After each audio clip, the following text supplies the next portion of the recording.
ऐसे सज रही है जैसे शादी तुम्हारी सहेली की नहीं तुम्हारी हुई हो। अरे इतना सच समझ कर जाओगी तो कोई पृथ्वीराज तुम्हें संयुक्ता समझकर उठा न ले जाए। फिक्र न कर, मैं वो संयुक्ता नहीं हूँ। अगर जरूरत पड़ी तो मैं खुद अपना पृथ्वीराज उठा लाऊंगी। हाँ चलो चलो जल्दी करो, बारात आने का वक्त हो गया, चलो जल्दी।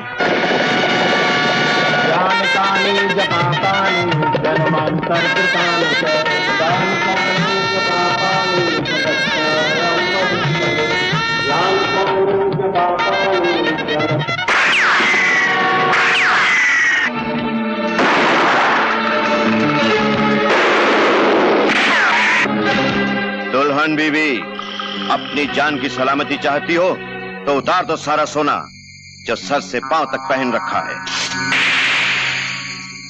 आगे मत बढ़ना, नहीं तो तुम्हारे 2 टुकड़े कर दूंगी।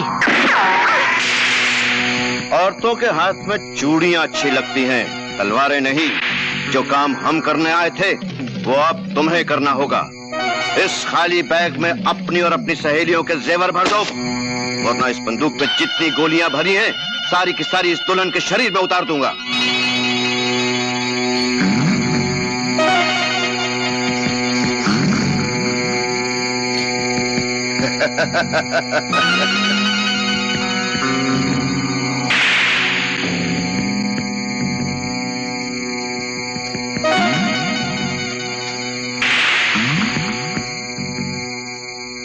ये लो अपना पाप।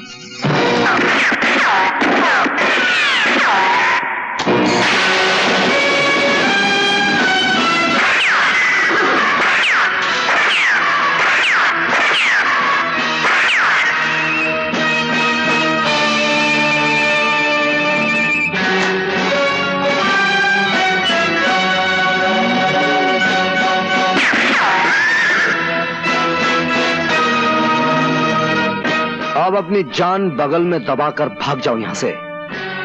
मैं नहीं चाहता कि इस पवित्र वेदी के फूलों पे तुम्हारे गंदे खून के छींटे बरसाए जाए।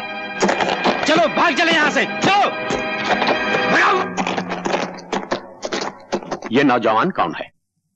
लोग कहते हैं जब कहीं जुल्म की आंधी उठती है या किसी सुहागन का सिंदूर खतरे में होता है, यह नौजवान वहां पहुंच जाता है।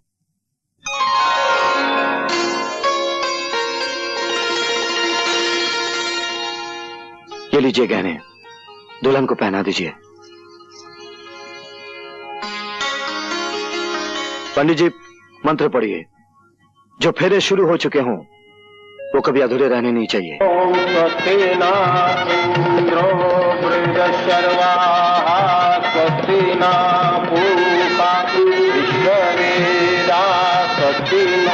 परम धर्म वाले की गोलियों से तो बचकर आ गए हम लोग, लेकिन शमशेरा से हमें कौन बचाएगा?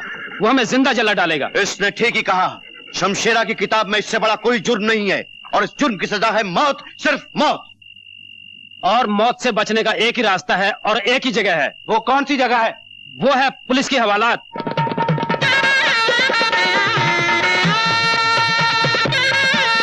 बधाई हो राय साहब, बधाई हो। शुक्रिया ठाकुर साहब।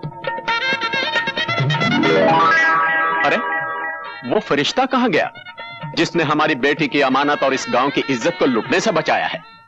जुल्म से लड़ने के लिए जो लोग दूसरों की आग में कूदते हैं वो किसी धन या धन्यवाद का इंतजार नहीं करते राय साहब। चल दोस्त, फिर तूने अपना फर्ज अदा कर दिया। पता नहीं हर खतरे से पहले तुझे किस तरह पता चल जाता है। सुनिए, हम आपके एहसान का बदला तो नहीं चुका सकते। ये छोटी सी भेंट है, आप इसे स्वीकार कर लीजिए। जो मैंने किया है वो एहसान नहीं था, मेरा धर्म था। और धर्म अपना इनाम खुद होता है। उसे सोने चांदी के तराजू में तोलकर हमें शर्मिंदा ना कीजिए। लेकिन आपने ये तो नहीं बताया, आपका नाम क्या है, कौन है आप? समझ लीजिए मैं एक राही हूं जिंदगी के सफर का, और ये मेरा दोस्त है जो मुझे रास्ता दिखाता है।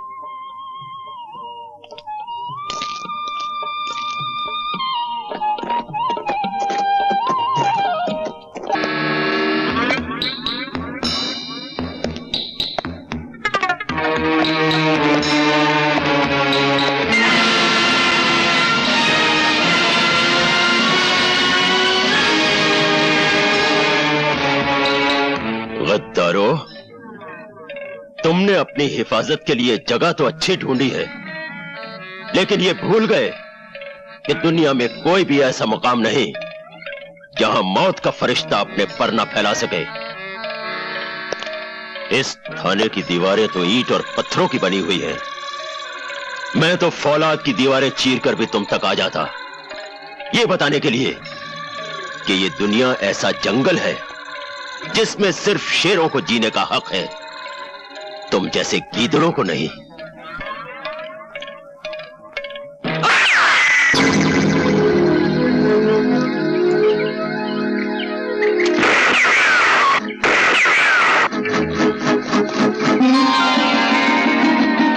आप? गोली आपने चलाई? हाँ। क्यों? एक बहुत बड़ी चोरी हो गई। क्या? दिल। मैं तो कुछ और ही समझा था। किसने चुराया आपका दिल? जिंदगी के सफर की एक राहिनी, जिसकी राह ढूंढते ढूंढते मैं यहाँ तक पहुँच गई हूँ।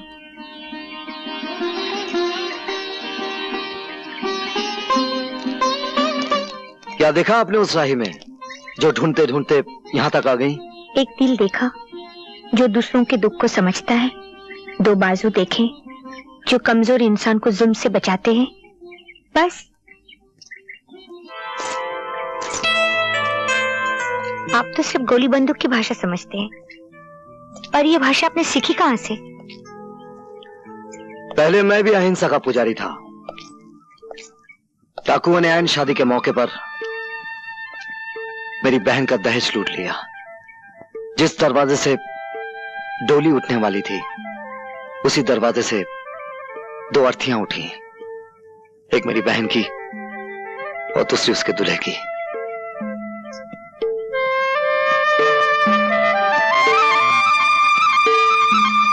लेकिन तुम जिसका ख्वाब देख रही हो कभी पूरा नहीं हो सकता। हो सकता है। नाजुक धागे की जगह विश्वास की मजबूत डोर बंधी होनी चाहिए। आप सिर्फ एक बार डोर तो थामिए।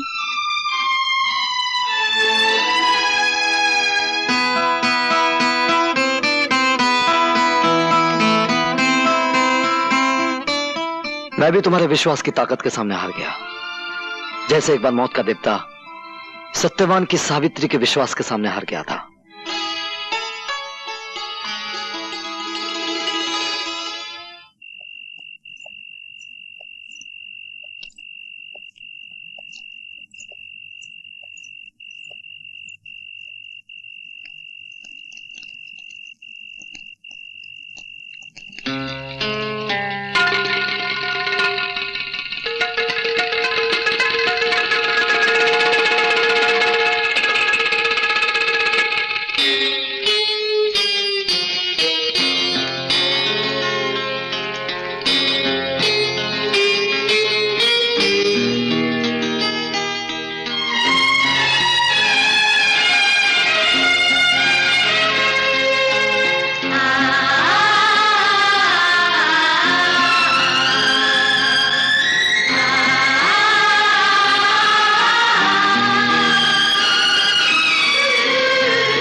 सावित्री,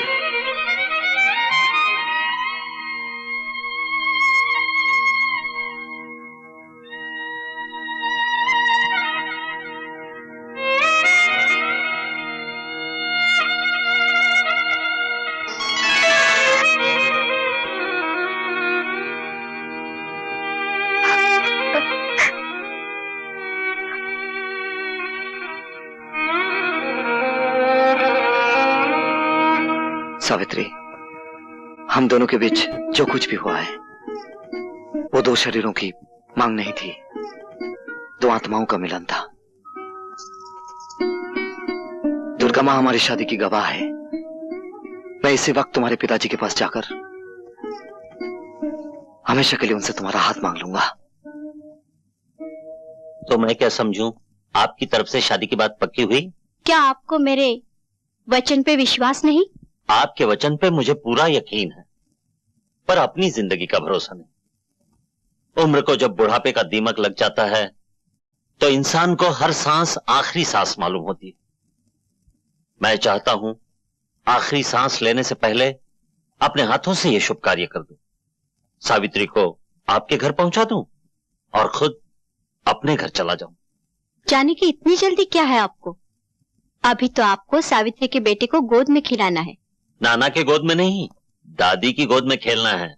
मुंह मीठा कीजिए, आने वाली खुशियों की खुशी में।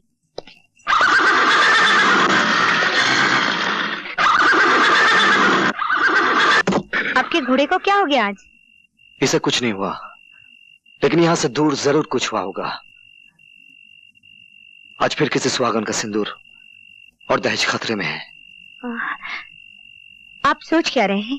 आपका धर्म आपको बुला रहा है, आप जाइए। मैं तुम्हारे बारे में सोच रहा हूं सावित्री। वहां पहुंचना मेरा धर्म बनता है और तुम्हारे पिताजी से मिलना मेरा फर्ज। आप इस उलझन में मत पड़िए। अगर मेरे कारण कोई दुल्हन लूट गई तो मैं अपने आप को कभी माफ नहीं कर पाऊंगी। मैं चाहती हूँ मेरा प्यार आपके हाथ की तलवार बने, पांव की बेड़ी नहीं। आप जाइए, मैं आपका इंतजार करूंगी।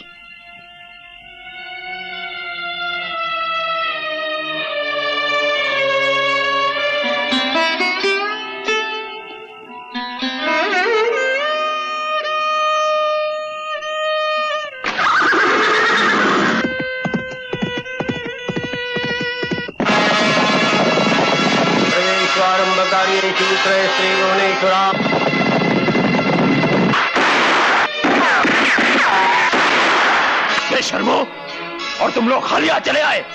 लानत है तुम पर। डूब मारो चुल्लू में पानी में। विनायकं गुरुं बाणं ब्रह्म विष्णु महेश्वरान् सरस्वतीं प्रणम।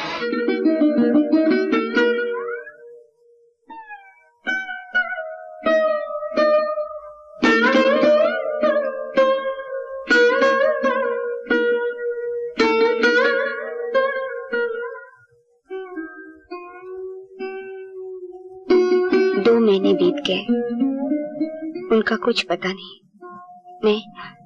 मैं माँ बनने वाली हूँ।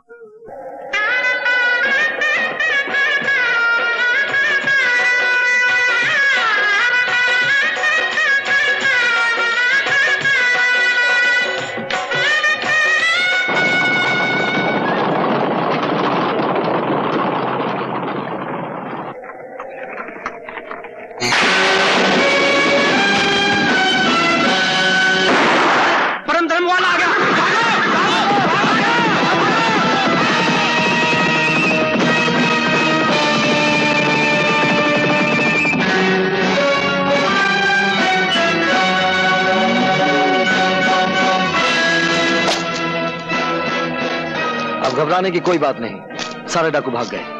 आप सफर जारी रखिए।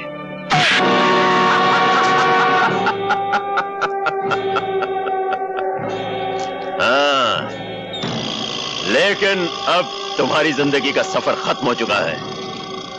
तुमने कई बाजियों में मुझे शिकस्त दी। मैंने जिस तरफ हाथ बढ़ाया तुमने बीच में ही उसे काट दिया। लेकिन अब मैं तुम्हें काटूंगा, सर से पांव तक तुम्हारे इतने टुकड़े करूंगा कि गिनने वाला गिन नहीं सकेगा। अच्छा, तो ये सब झूठ था? बाकी सब झूठ था, लेकिन तुम्हारी मौत सच्ची है। 2 महीने से सोच रहा था कि ये परम धर्म वाला है कौन और इसे खत्म कैसे किया जाए, लेकिन बाद में समझ में आया कि एक झूठी बारात बनाई जाए जिसमें घोड़े पर बैठा हो दूल्हे की जगह यमराज और डोली में हो खूबसूरत सी तुम्हारी मौत।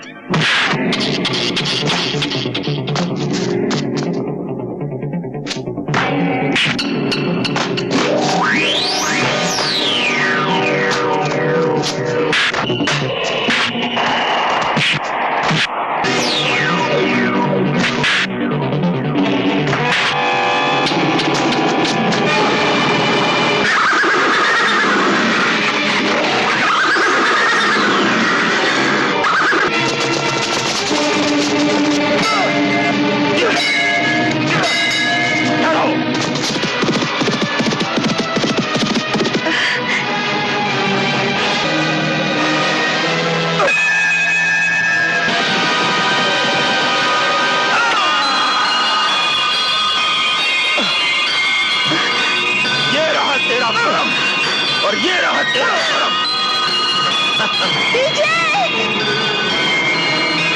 विजय! विजय! आंखें खोलो विजय!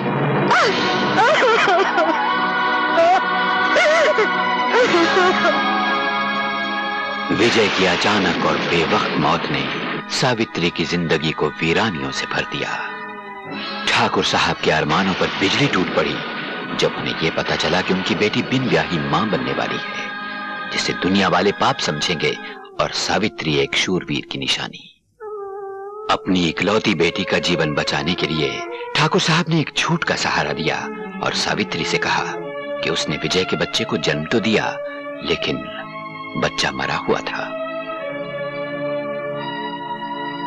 ठाकुर साहब ने सावित्री को समझाया कि औरत को जिंदगी में 3 सहारों की जरूरत होती है, बचपन में पिता की, जवानी में पति की और फिर पुत्र की। ठाकुर साहब की इस जिद के सामने सावित्री की एक न चली और सावित्री ने अपने अतीत की आहुति अग्नि के इन 7 फेरों में दे दी। पिता ने विदाई के समय सावित्री को समझाया कि शादी के बाद उसका सब कुछ उसका पति और उसका घर है। इधर सावित्री ने ठाकुर प्रेम सिंह के पुत्र को जन्म दिया। बेजुबान फरिश्ता बहादुर अपने मालिक विजय को नहीं भूल पाया और उसकी निशानी रवि पर अपनी वफादारी न्यौछावर करने लगा। डॉक्टर साहब ने उस बच्चे को अपने बच्चे की तरह पालने का वादा किया।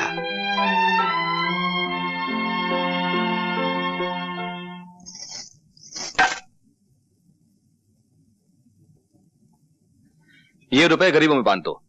राजेश हमारी जिंदगी में इतनी खुशियां लाया है कि इसे हीरे और मोतियों में तोला जाए तो भी कम है। जाओ। चलो बेटा, केक काटे। लो। शाबाश।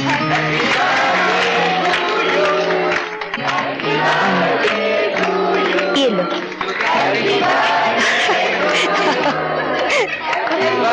थोड़ा सा खा लो।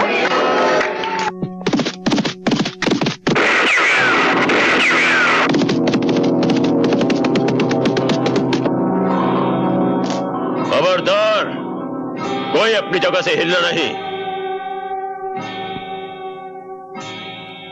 सब जेवरात और पैसे निकालकर इस मेज पर रख दो, वरना जिस बच्चे का जन्मदिन मनाया जा रहा है, ये आज उसका आखिरी जन्मदिन होगा। नहीं। चलो।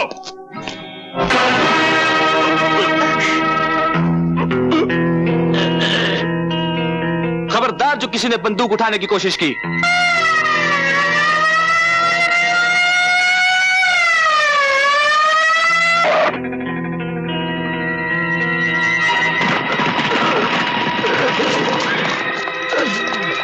इंस्पेक्टर, गिरफ्तार कर लो इसे।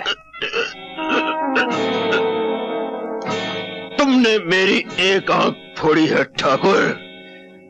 तुम्हें अपनी दोनों आंखों के साथ जान से भी हाथ धोना पड़ेगा। मैं तुम्हें नहीं छोड़ूंगा ठाकुर, मैं तुम्हें नहीं छोड़ूंगा ठाकुर, मैं तुम्हें नहीं छोड़ूंगा।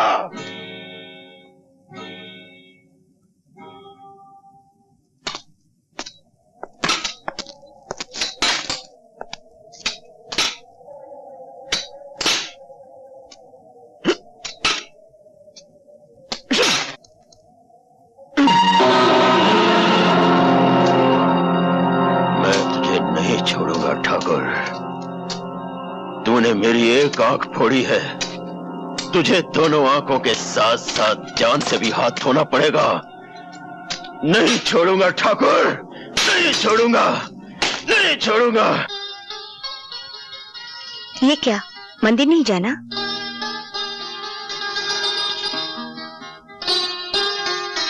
ऐसे क्या देख रहे हैं? सावित्री, हमारी शादी को 20 साल हो गए हैं, लेकिन आज के दिन तुम मुझे मंदिर ले जाना कभी नहीं भूलती।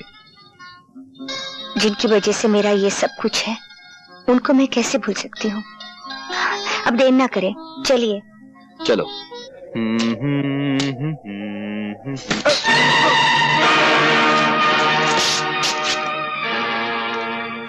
आज तुमने टांग अड़ाई है 144, फिर ना रोना कभी, नहीं तो उसे काट कर तुम्हारी गर्दन के साथ बांध दूंगा।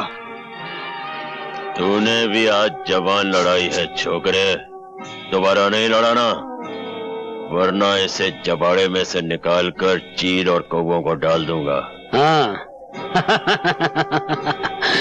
तुम जानते नहीं, मेरा नाम शक्ति सिंह है, और शक्ति सिंह जिस जेल में जाता है वहां का जेलर या तो इस्तीफा दे देता है या किसी दूसरी जेल में तबादला करवा लेता है।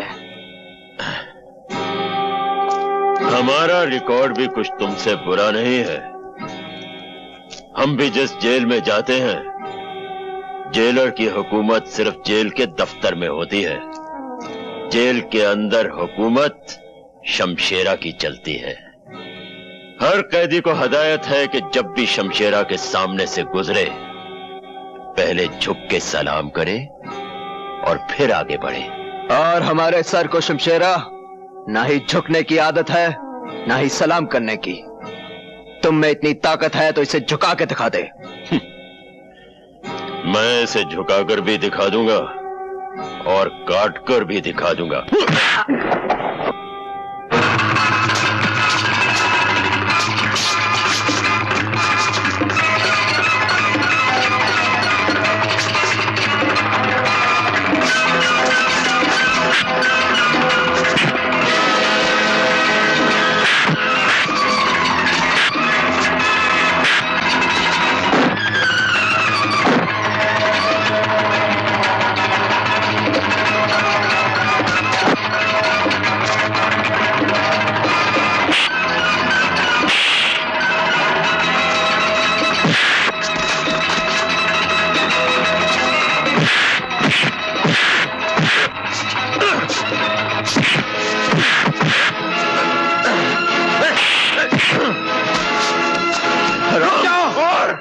शमशेरा, शमशेरा, तुम 7 साल के लिए जेल में आए थे, लेकिन इन्हीं खूनी उबालों की वजह से तुम्हारी सजा 7 साल से बढ़कर 14 साल हो गई, और फिर 14 साल से 21 साल। कल तुम्हारी रिहाई का दिन है। कहीं ऐसा ना हो कि रिहाई का मुंह देखने के लिए फिर तुम्हें बरसों लग जाए। शमशेरा ने पहली बार अकल की बात सुन भी ली और मान भी ली। नौजवान जाओ, तुम्हारी किस्मत अच्छी है।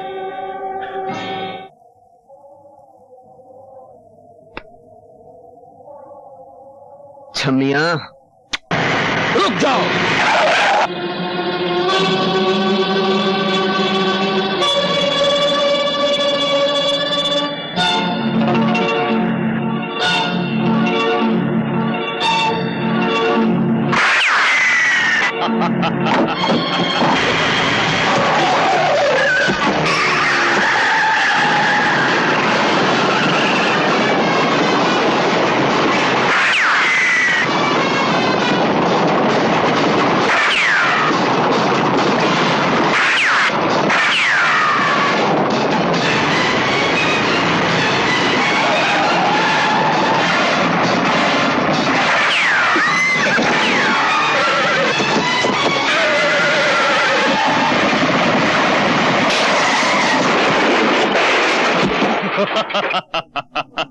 ले चलो।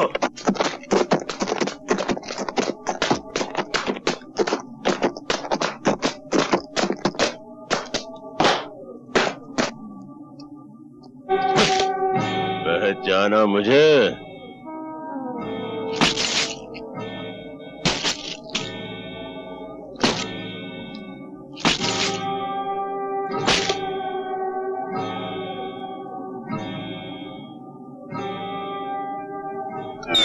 अपनी मौत को सामने देखकर भी नहीं पहचानते? शेरा,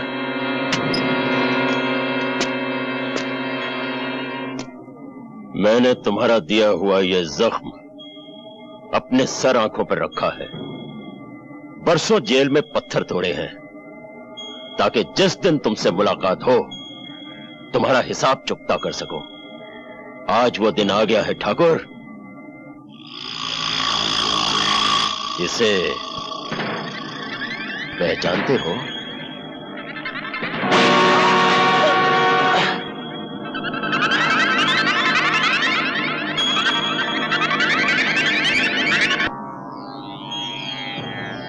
ये खड्डा मैंने तुम्हारे लिए ही खोद कर रखा है।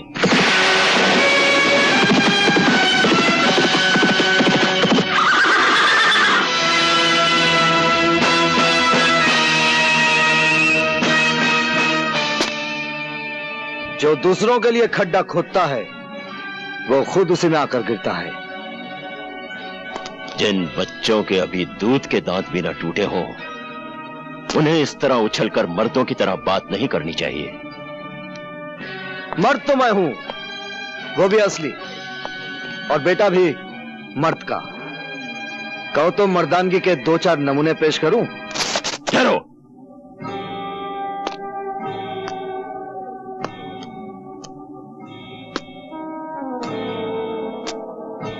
लगता है कि तुम्हें पहले कहीं देखा है। हाँ, जरूर देखा होगा।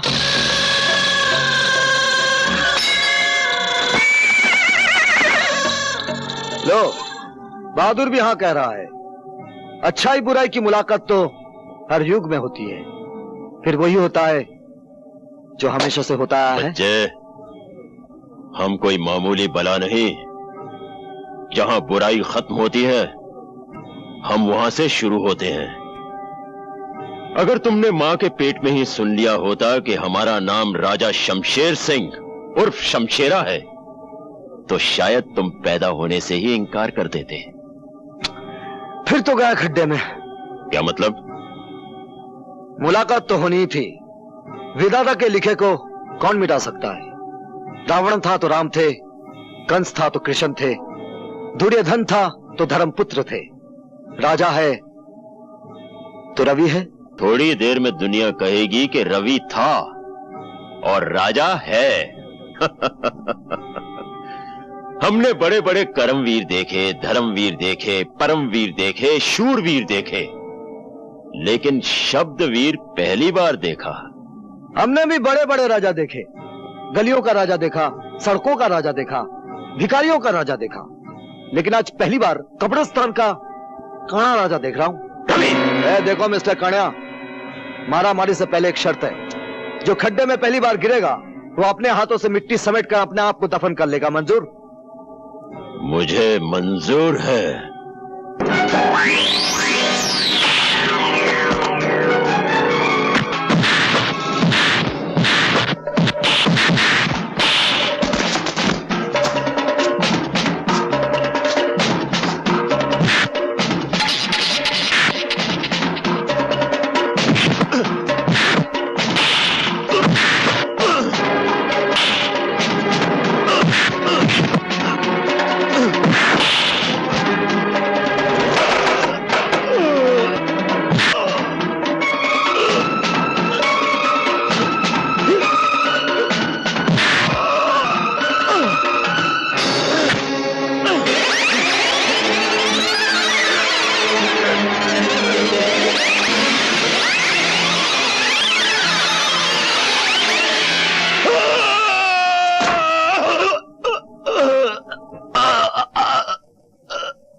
जो दूसरों के लिए खड्डा खोदता है वो खुद उसी में गिरता है। चल डाल मिट्टी। बेटा, इसे माफ कर दो। चल, आज तुझे माफ किया, ये तेरी पहली गलती थी। और एक बात सुन ले, अगर बुराई तेरा कर्म है तो अच्छाई मेरा परम धर्म है।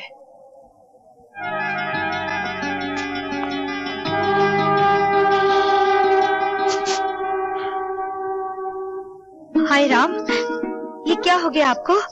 कैसे हुआ ये सब? जिंदा पहुंच गया तुम्हारे पास। भगवान का शुक्र करो सावित्री। शमशेरा तो आ ही गया था आज, अपनी आंख का मेरी जान से बदला चुकाने। मुझे मारने से पहले एक नौजवान कहीं से आ गया और उसने तुम्हारी मांग का सिंदूर मिटने से बचा लिया। कहाँ है वो नौजवान? आप उसे साथ नहीं लाए? वही तो यहाँ लेके आया है मुझे। बाहर खड़ा है वो।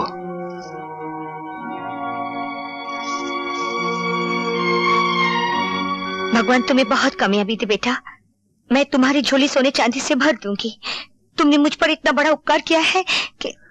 जो मैंने किया है वो उपकार नहीं था, वो मेरा धर्म था, और धर्म अपना इनाम खुद होता है। उसे सोने चांदी के तराजू में तोलकर मुझे शर्मिंदा ना कीजिए।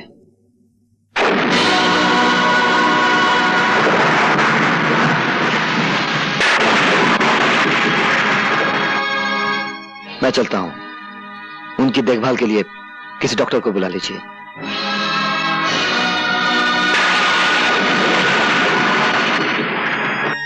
डॉक्टर साहब का बहुत खतरनाक एक्सीडेंट हुआ है, आप उनसे नहीं मिल सकती। मेरा मिलना उनसे बहुत जरूरी है। लेकिन आप समझते क्यों नहीं? उनकी जिंदगी और मौत का सवाल है। मेरी भी जिंदगी और मौत का सवाल है। सुनिए सुनिए। डॉक्टर साहब, मुझे मालूम है इस वक्त आपको परेशान नहीं करना चाहिए, पर मेरे लिए जानना बहुत जरूरी है। रवि क्या आपका बेटा है? तुम्हें कुछ शक है सावित्री? जी हाँ, मुझे पूरा यकीन है रवि आपका बेटा नहीं है। सच क्या है डॉक्टर साहब? बोलिए, सच क्या है? ये सच है सावित्री, रवि तुम्हारा ही बेटा है।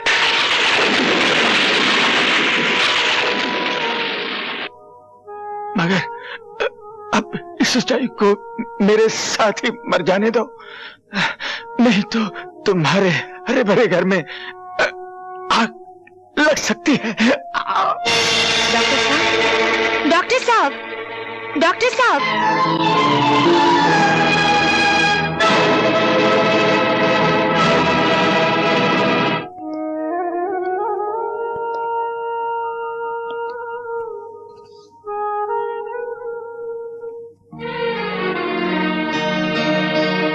माँ के बाद आप ही मेरे सब कुछ थे। हम मुझे छोड़कर चले गए। मैं अनाथ हो गया पिताजी, मैं अनाथ हो गया।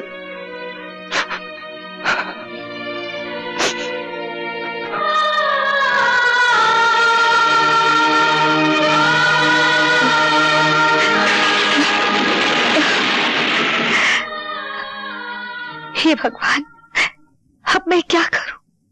पति पत्नी के जीवन की इमारत सिर्फ विश्वास की बुनियाद पे खड़ी होती है।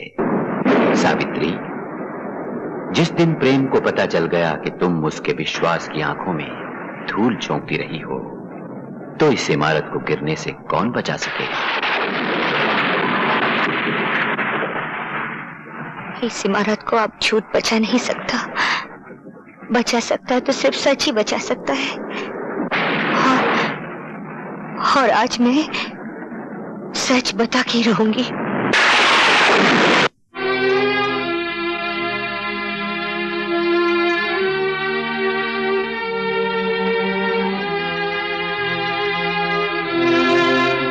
क्या बात है सावित्री? बात कुछ ऐसी है जो मैं ना कह सकी तो मेरा दिल अंदर ही अंदर घुटकर मर जाएगा। मैं आपसे सब... मैं जानता हूं तुम क्या कहना चाहती हो। मैंने तुम्हारी आंखों में तुम्हारे दिल की कहानी पढ़ ली है। तुम अपने बेटे के बारे में बात करना चाहती हो ना? हाँ हाँ, आपको कैसे मालूम कि मैं अपने बेटे के बारे में बात करना चाहती हूँ? सावित्री, मैंने जिंदगी के कितने साल गुजारे हैं तुम्हारे साथ, दुख सुख बांटे हैं। तुम्हारी जिंदगी का ऐसा कौन सा कोना है जो मुझसे छुपा है एक कोना जिसमें आज तक अपने... मैं वो कोना भी जानता हूं। उसका नाम है रवि। रवि?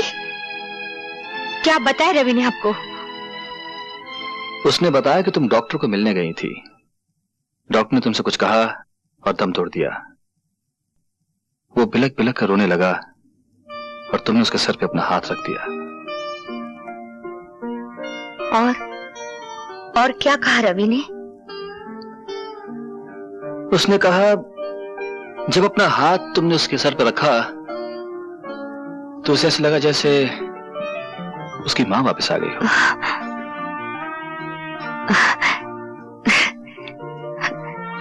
बेचारा, उसने मां को जाना ही नहीं, फिर भी मां से कितना प्यार करता है।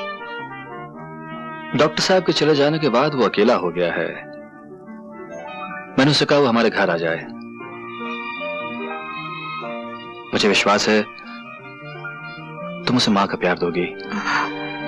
मैं उसे घर ले आऊं? हाँ, घर? नहीं। क्यों, क्या बात है? मेरा मतलब है कि मैं तुम राजेश के बारे में सोच रही हो? कहीं वो सोचेगा कि उसका हक बांटने वाला कोई आ गया। कोई बात नहीं, रवि हमारे गेस्ट हाउस में ठहर जाएगा, ठीक है? सावित्री, जवान बेटा बाप का बाजू होता है, ये मुझे रवि के आने के बाद ही पता लगा है। वो कैसे? जब से रवि ने हमारा कारोबार संभाला है, हर काम में उसकी समझ, मजदूरों से काम लेने का ढंग, ये सब बताता है कि वो हमारे कारोबार को हमसे बेहतर समझता है। चलो अच्छा हुआ, कोई तो आपका हाथ बटाने वाला मिल गया। मैं तो चाहता था कि तुम्हारा लाडला राजेश एक बार रवि से मिल तो लेता, लेकिन उससे अपनी अयाशी से फुर्सत ही कहाँ है।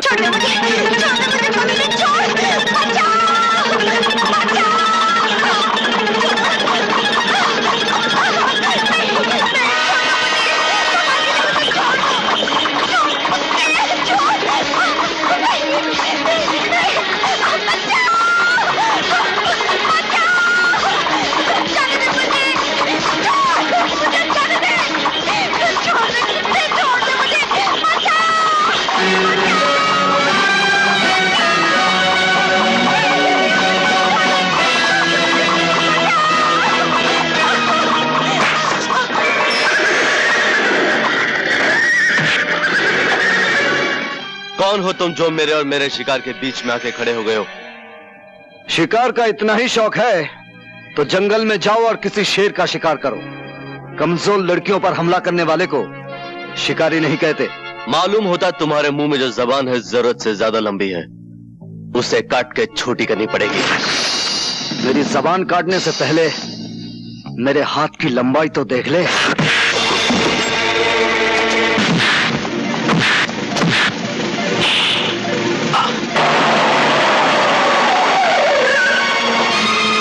राजेश, राजेश, ये क्या हो रहा है? बेटे, यही हो रवि है, उस दिन जिसने शमशेरा से तेरे पिता की जान बचाई, और अब हमारे कारोबार में इनका हाथ बटा रहा है। तो यूं कहो माँ कि ये हमारा नया नौकर है जो हमारे ही टुकड़ों पर पलकर अपनी औकात भूल रहा। राजेश, रवि, तुम बताओ क्या हुआ? आप इन्हीं से पूछ लीजिए। मैं जानता हूं गलती तुम्हारी ही होगी राजेश। चलो हाथ मिलाओ इसके साथ। मैं नौकरों से हाथ नहीं मिलाता।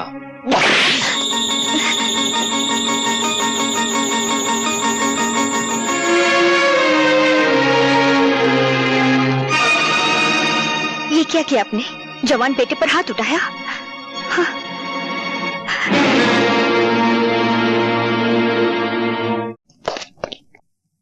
आपने मुझे बुलाया ठाकुर साहब? हाँ, वो बंजारे लोग आए हैं, उनको मेला लगाने की जगह दे दो। पिलराम, पिलराम, जो हुक्म, जो हुक्म। बंजारे? मैना! पिताजी, पिताजी दरवाजा खोलिए पिताजी, हमारी किस्मत का दरवाजा भी खुल गया है। खाना बदोश लोग आ गए पिताजी। पिताजी, पिताजी, अरे आज सुबह सुबह बेहोश हो गए क्या?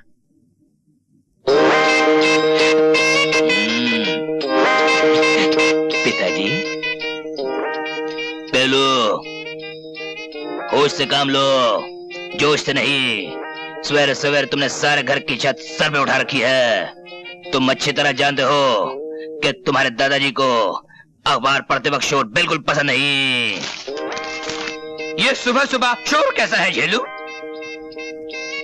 पिताजी, पिताजी, आपका पेलू आया है। पिताजी, पिताजी, कुछ सुना आपने? आपका परपोता पेलू आया है।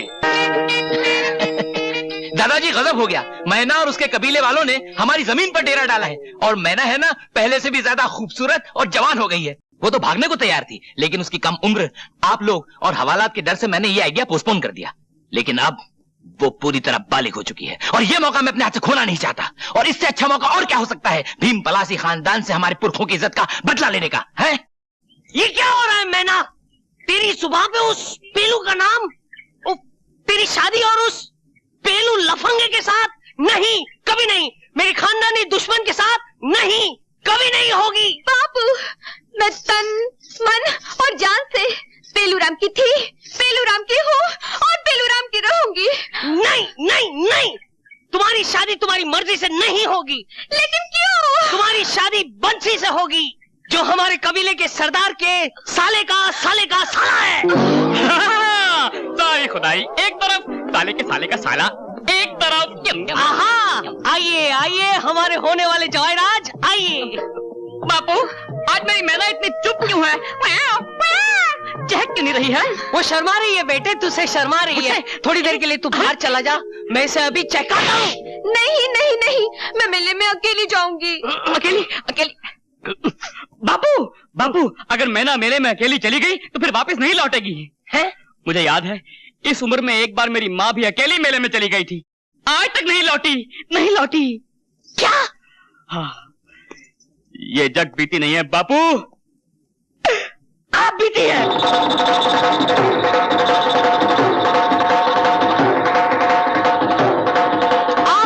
आओ गुलफाम, आओ मेहरबान, शहनशाह जहान, मेरे रुस्तमे जमाल, आओ और आके मुझसे पंजा लड़ाओ और अपनी मर्दानगी आजमाओ।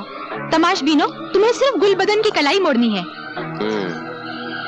इस मुकाबले का कुछ इनाम भी है क्यों नहीं? अगर हारोगे तो जितना माल तुम्हारी जेब में सब बिजली का, और अगर जीतोगे तो जितना माल मेरी जेब में सब तुम्हारा। फिर तो हम देखेंगे कि तुम्हारी जेब में कितना माल है।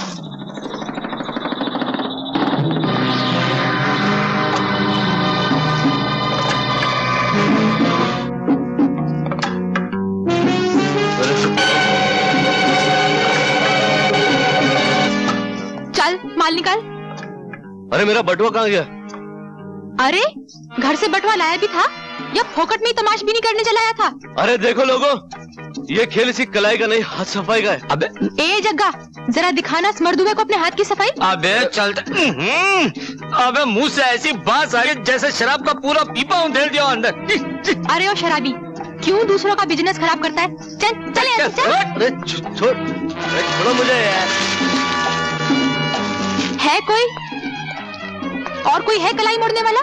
ओ बिजली भाई, हम आ गए तुम्हारे बाजार में अपनी मर्दानगी आजमाने। देखना है कितना जोर है तुम्हारी कलाई में। हार जाओगे शहजादे, बिजली से जो पंजा लड़ाता है मुंह की खाता है। पंजा तो हम लड़ाएंगे बिजली भाई, तुम्हारी कलाई तो फूलों की तरह है। अरे हम तो वो हैं जो नंगी तलवार को मुट्ठी में पकड़ लेते हैं।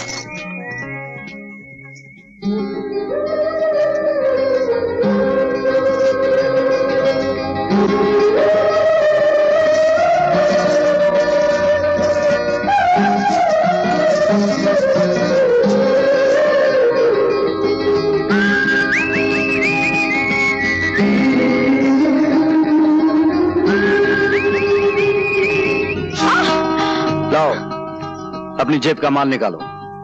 हिम्मत है तो खुद निकाल लो। हिम्मत तो बहुत है बिजली भाई, लेकिन हम औरत की मजबूरी का फायदा नहीं उठाते। जो माल तुम्हारे पास है वो औरत का गहना है, उसे इस तरह भरे मेले में नुमाइश ना किया करो।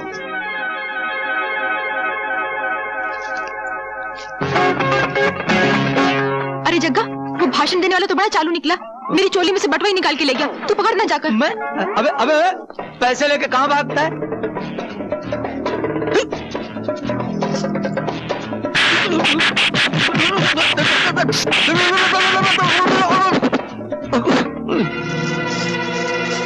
मुझे पिंजरे में मत बंद करो बापू। नहीं, बस तू इस पिंजरे में बंद रहेगी, तू मेले में नहीं जाएगी। मैं ये नहीं चाहता कि लोग ये कहें कि जिस तरह बंसी की माँ मेले से भाग गई थी, वैसे ही उसकी होने वाली बीवी भी मेले से भाग गई। ये चाबी अब उसी वक्त बाहर निकलेगी जिस दिन तेरी डोली इस घर से निकलेगी, समझी? बाबू, मैं मेले में जाऊंगी, मुझे मेले में जाना है बाबू। बाबू मैना, कौन है? मैना और तोते का खेल देखो। दिल्ली का कुतुब मीनार देखो। बंबई का गेटवे ऑफ इंडिया देखो। कलकत्ते का हावड़ा ब्रिज देखो। हाँ, सब देखा हुआ है, ये सब देखा हुआ है मैंने। तो फिर पेरिस की गोरी मैम देखो। गोरी मैम? हाँ। क्या करती है, क्या करती है? खुद ही देख लो। दिखाओ दिखाओ दिखाओ। मदद करो, मदद करो, जल्दी मदद करो। मदद।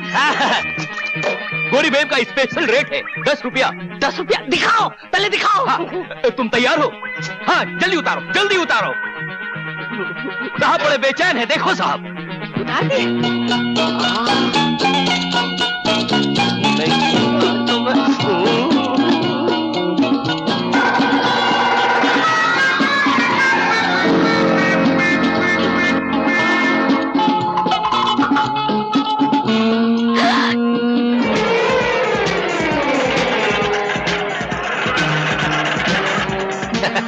देखा मैं ना, तेरे बाप को तो मैंने ऐसा काम पर लगाया है कि रात भर बाइस्कोप देखता रहेगा।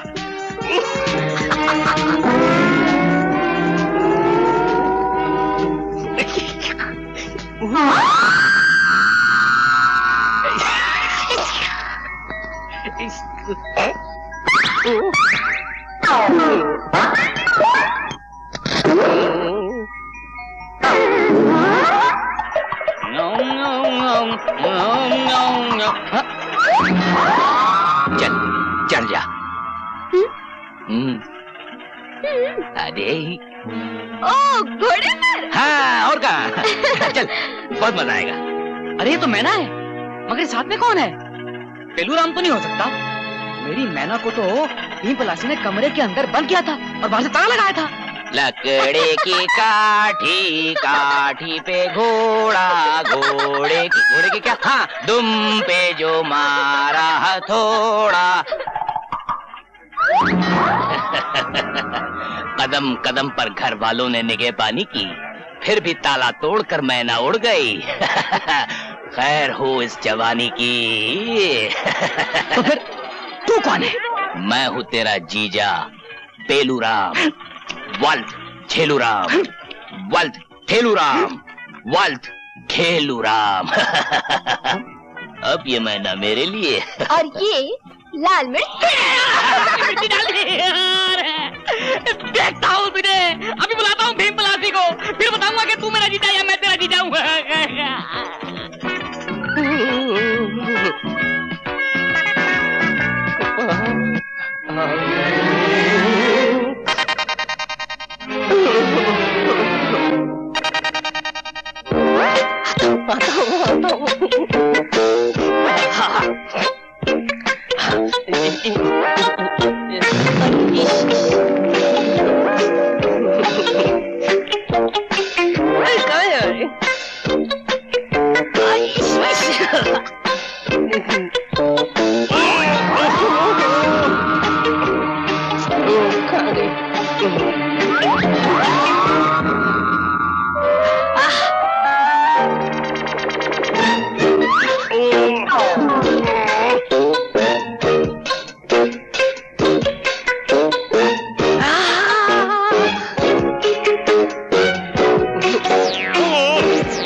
पर्दा उठने वाला था, जलवा दिखने वाला था, और वहां तुमने।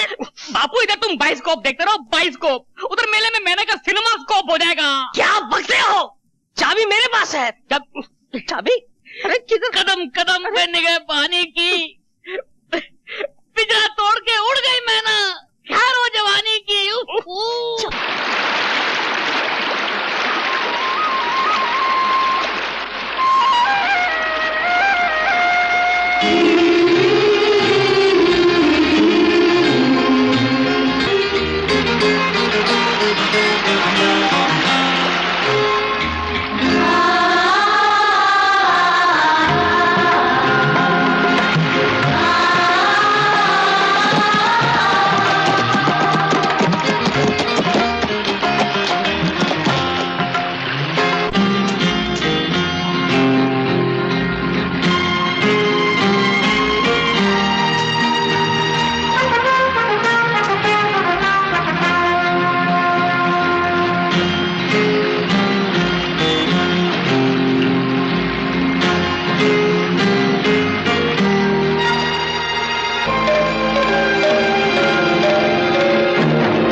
वाह, क्या बार है यौवन की, जैसे पानी में आग लग गई हो। भूल गए उस दिन की हार? नहीं भूला, इसीलिए तो यहाँ आया हूँ उस दिन का फैसला करने। तुम भी अकेली हो, मैं भी अकेला हूँ। आज पंजा लड़ा लो तो मजा आ जाए।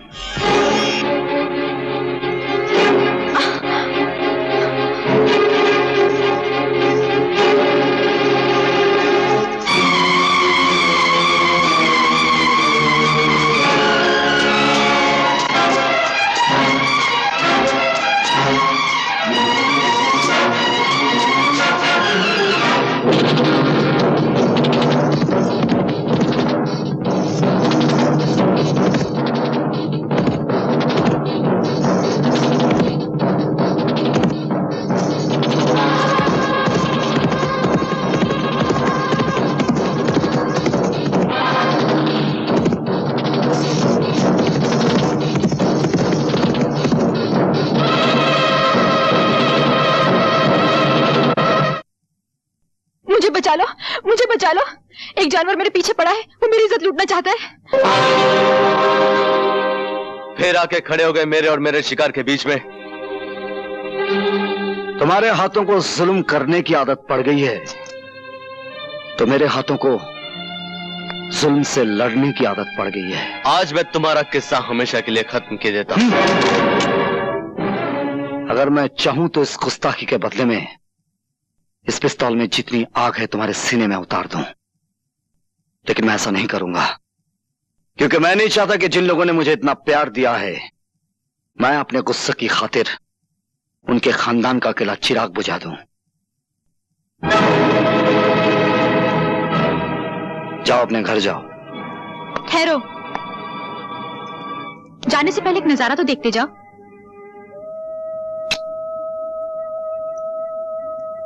ये वो चीज है जिसके लिए तुम हमेशा तड़पोगे, लेकिन कभी पा नहीं सकोगे। मैं क्या कर सकता हूं ये तुम्हें मालूम नहीं, खाना बादोश।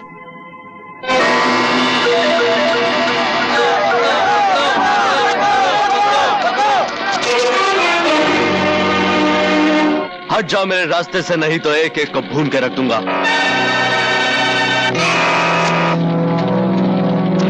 इसको रस्सी से बांध कर इसी की लगाई आग में डाल दो। सुनो मुझे,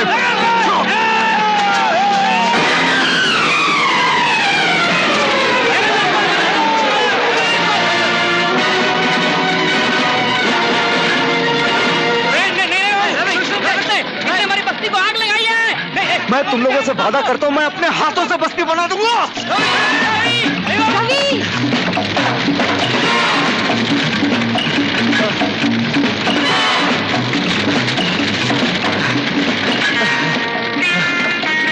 जा, तुम निकल जा।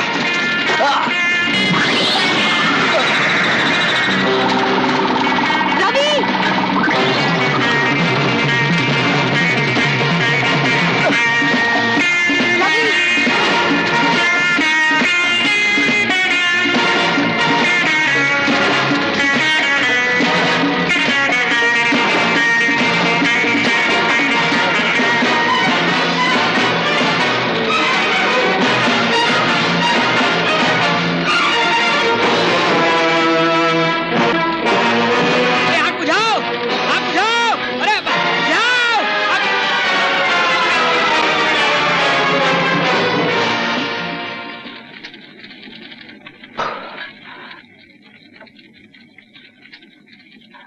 चलो, आग कम हो गई। अभी कहाँ कम हुई, अभी तो आग लगी है। क्या मतलब?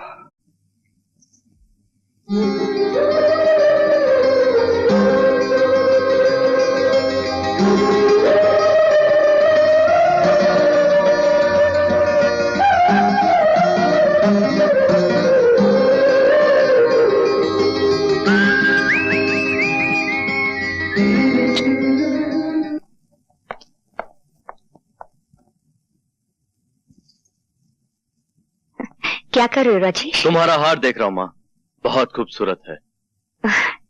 ये हमारे खानदान का 9 लाखा हार है। पहले इसे मेरी सास ने पहना, अब मैंने पहन रखा हुआ है, आगे चलकर हमारी बहू पहनेगी। ये क्या कर रहे हो राजेश? इसे लेकर कहाँ चल रही है? तुम्हारी बहू के गले में डालने के लिए। तुम इतने गिर गए हो कि आज तुम्हारा हाथ माँ की गर्दन तक पहुंच गया। जो आदमी नजरों से गिरा दिया गया हो, उसे क्या मालूम उसके हाथ क्या कर रहे हैं और पांव कहां जा रहे हैं। राजेश सुनो। जितने दिन मैं वहां रहा, तुम्हारी तस्वीर को गले लगाता रहा, उसे चूमता रहा, लेकिन अब दिल बहलाने के लिए तुम्हारी तस्वीर काफी नहीं। मुझे अपनी बाहों में तुम्हारा रेशमी जिस्म चाहिए, तुम्हारा जालिम हुस्न चाहिए, तुम्हारी काफिर जवानी चाहिए। तुम अच्छी तरह से जानते हो मैं नाचती गाती जरूर हूँ, लेकिन अपने जिस्म का सौदा कभी नहीं करती। सौदा नहीं करती तो ना सही, खैरात ही दे दो। मैं भूखा जरूर आया हूँ यहाँ, लेकिन भूखा जाऊंगा नहीं। छोड़ दे मुझे, छोड़ दे। बहुत हो गया तुम्हारी बदतमीजी का तमाशा।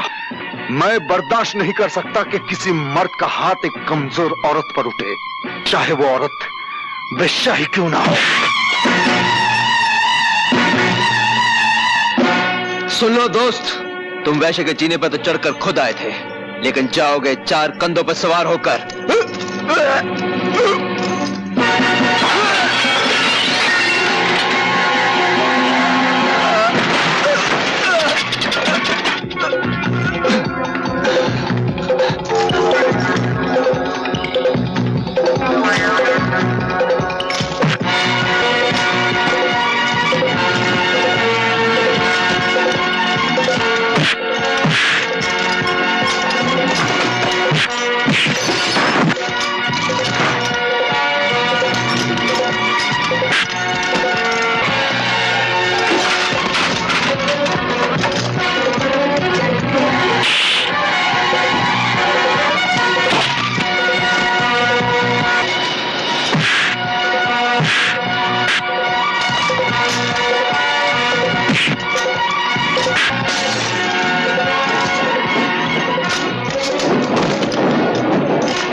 स्टार्ट करो, चलो।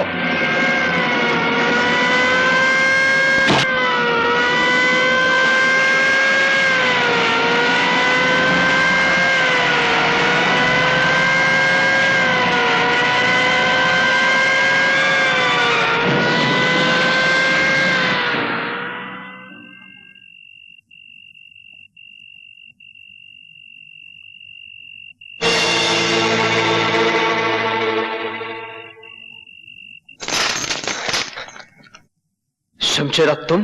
हाँ, उस दिन जेल में जो हमारा तुम्हारा मुकदमा शुरू हुआ था, मैं चाहता हूं कि आज उसका फैसला हो जाए। तुम्हारे सामने बंदूकें भी पड़ी हैं और तलवारें भी, जो चाहे हथियार उठा सकते हो। नहीं शमशेरा नहीं, तुमने अभी अभी मेरी जान बचाई है पुलिस से। मैं सब कुछ कर सकता हूं, तुम पर हाथ नहीं उठा सकता। हाथ उठा नहीं सकते, बढ़ा तो सकते हो। हमें तो तुम्हारी दुश्मनी भी अच्छी लगती थी और अब दोस्ती भी अच्छी लगती है। फिर एक बात बताओ दोस्त, मैं तो उस मोहल्ले में अपनी जान से मिलने गया था, तुम वहां क्या कर रहे थे? मैं अपने एक दुश्मन का पीछा कर रहा था जो उसी कोठे पर गया था। ओह, इससे तो यही जाहिर होता है कि हम दोनों का एक ही दुश्मन है। दुश्मन ने हमारी दोस्ती की जंजीर में एक कड़ी और जोड़ दी है। दुश्मनी वो आग है जिसमें दोस्ती का लोहा तपकर फौलाद बनता है। इसी बात पर एक बार फिर से मिलाओ हाथ।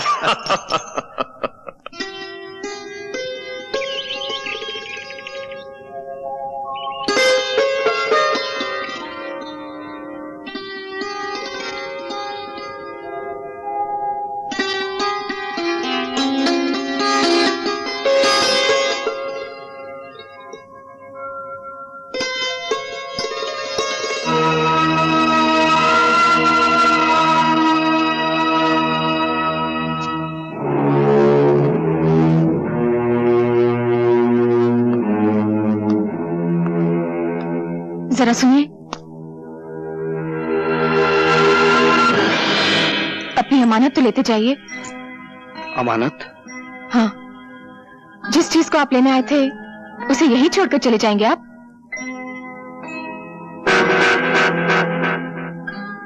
ये हार जो आप वापस कर रही हैं, इसकी कीमत जानती हैं आप? जानती हूँ, लेकिन इस हार की कीमत आपकी मुलाकात से बहुत कम है। कल रात जब मैंने आपको मुझ जैसी तवाइफ को बचाने के लिए लड़ते हुए देखा तो पता चला कि शैतानों की दुनिया में आप जैसे इंसान भी बसते हैं।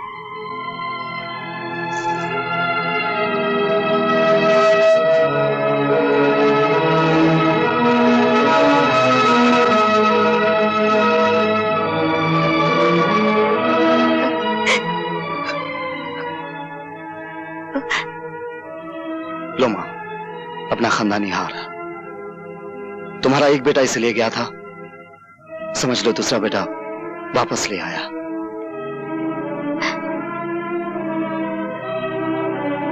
हार तो तुम ले आए हो,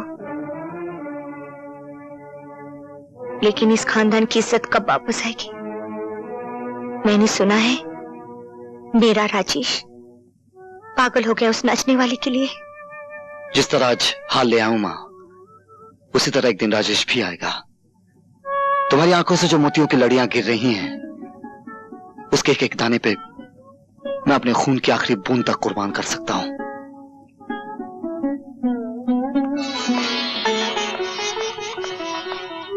भगवान, आज मैं जिंदगी में पहली बार तुम्हारी मंदिर की सीढ़ियां चढ़कर आई हूं।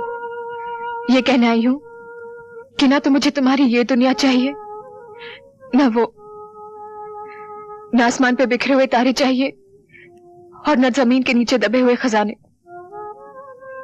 चाहिए तो बस यही चाहिए, मुझे उस बाजार से उठा लो जिसे आज तक मैं अपनी मां की गोद समझती आई हूं, और मेरे सर पर वो आंचल डाल दो जो एक कोठे वाली को घरवाली बना सकता है।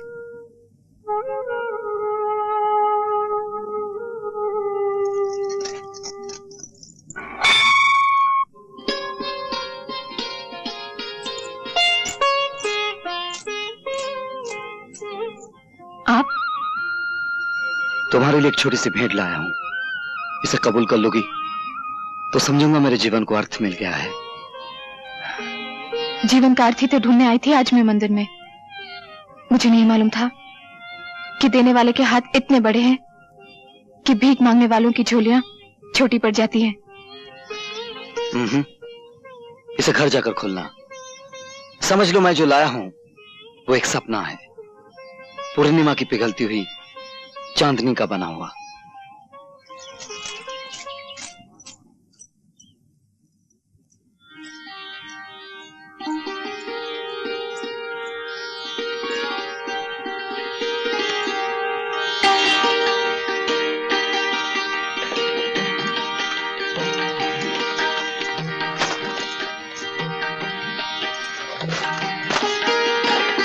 सुहाग का जोड़ा।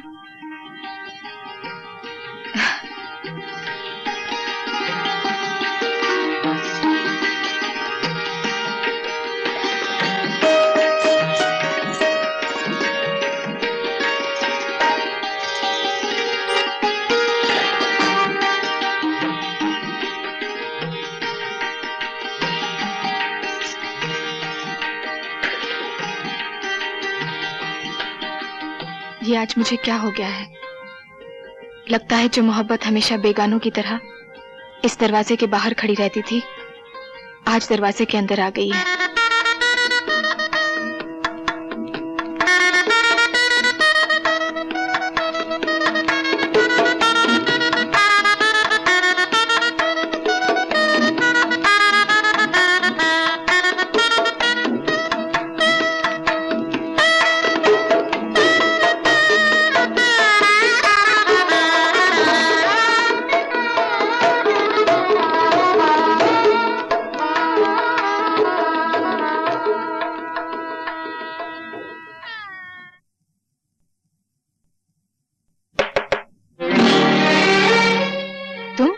कसर है तो सिर्फ इतनी की पलंग पे फूलों की झालर नहीं लगाई गई और हमने दूल्हे का सहरा नहीं बांधा। चलो कोई बात नहीं, सहरा हम सुहागरात के बाद बांध लेंगे।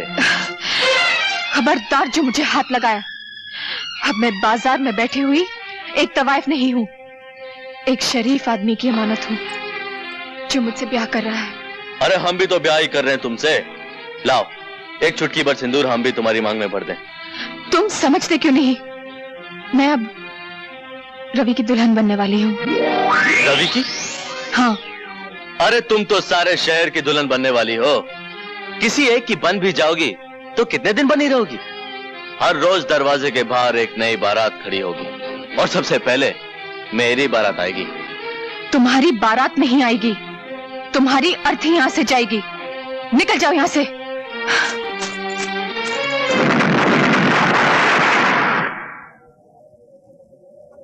शाबाश, आज रवि की जिंदगी का आखिरी दिन है। उसकी जीप यहां से गुजरेगी तो धमाके में उसकी जान और मेरा इंतकाम दोनों खत्म हो जाएंगे।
रवि, तुम्हें चोट तो नहीं आई? जिन्हें मैं वक्त पे कूद गया था, लेकिन जीप बिल्कुल खत्म हो गई। अरे तुम्हारी जान जीप से कहीं ज्यादा कीमती है। लेकिन ये हरकत की किसने? आपके लाडले बेटे राजेश ने। वो देखिए भाग रहा है।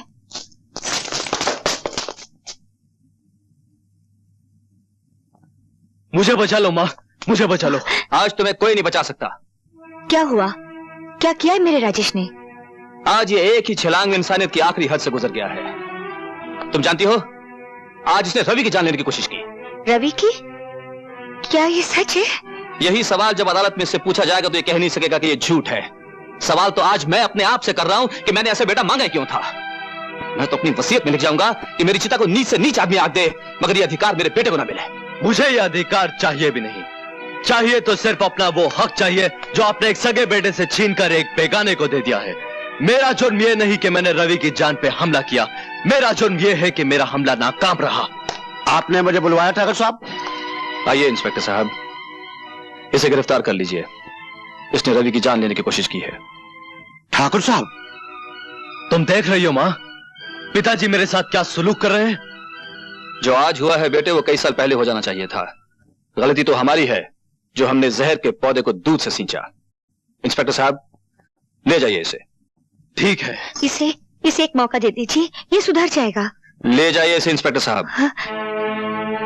भिजवा दीजिए मुझे जेल में, चढ़वा दीजिए मुझे फांसी के ऊपर। इससे ज्यादा आप कर भी कर सकते हैं। आप मेरे बाप नहीं, कसाई है, कसाई है आप। सावित्री,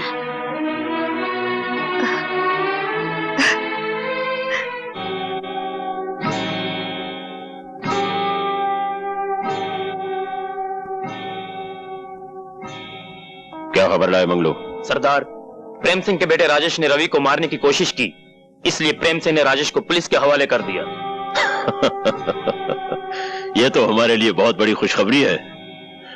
अब शमशेरा बेटे को पुलिस से आजाद करा के उसे उसके बाप ठाकुर प्रेम सिंह को मारने के लिए इस्तेमाल करेगा और फिर ठाकुर प्रेम सिंह की चिता तैयार करेगा शमशेरा और उसमें आग लगाएगा उसका बेटा राजेश।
हेलो प्रेम सिंह, क्या ये क्या कह रहे हो तुम?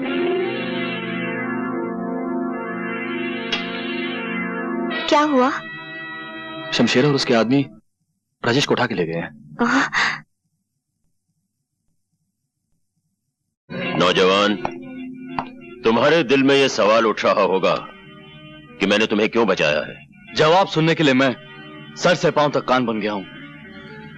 मेरा एक रिश्ता तुम्हारे बाप से है और दूसरा तुमसे। तुम्हारे बाप से मेरी पुरानी दुश्मनी है और तुम्हारी कहानी उस दुश्मनी से भी बहुत ज्यादा पुरानी है।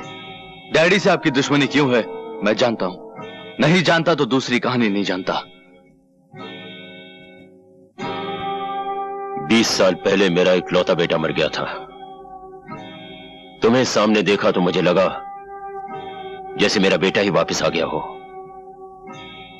अगर आज वो जिंदा होता तो तुम्हारी ही उम्र का होता। उसके खून में भी जवानी की आग भड़क रही होती, आंखों से शोले लपक रहे होते, मेरे दुश्मनों को जलाकर राख कर देने के लिए। अगर तुम्हारे बाप से मेरी दोस्ती होती तो मैं उसे कहता कि मेरा सब कुछ ले लो, लेकिन अपना बेटा मुझे दे दो। आप अपने दुश्मन के बेटे को अपना बेटा बनाने के लिए तैयार हो जाते? तैयार ही नहीं, बेकरार हूं। और सोचो तो अपने आदर्शवादी बाप के पास तुम जाकर करोगे भी क्या? वो फौरन तुम्हें पुलिस के हवाले कर देगा। कत्ल की कोशिश के इल्जाम में तुम्हें कम से कम 10 साल की सजा तो होगी ही। जेल से बाहर निकलोगे तो तुम्हारी जवानी ढल चुकी होगी। खून में भड़कते हुए शोले बर्फ से भी ज्यादा ठंडे हो चुके होंगे। जिंदगी का जुलूस चल तो रहा होगा, लेकिन शमशान की तरफ जाती अर्थियों की तरह। मुझे बचा लीजिए अंकल, बचा लीजिए। अपने मरे हुए लड़के के सदके मुझे अपने आप से अलग मत कीजिए। कैसे कर सकता हूं बेटे? अपने जिस्म से अपनी जान को कौन अलग कर सकता है?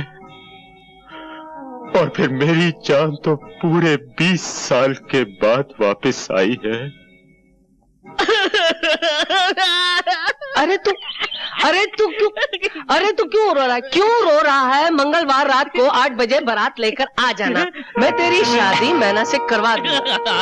मंगलवार रात को 8 बजे। आगे बारात आ गई, बारात आ गई। चलिए हाँ चलो, आइए जवाईराज आइए। अरे नहीं, संभालो। ठीक है। अरे दूसरी बारात कहाँ से आई? ये कौन है? ये कैसे हो सकता है? लेकिन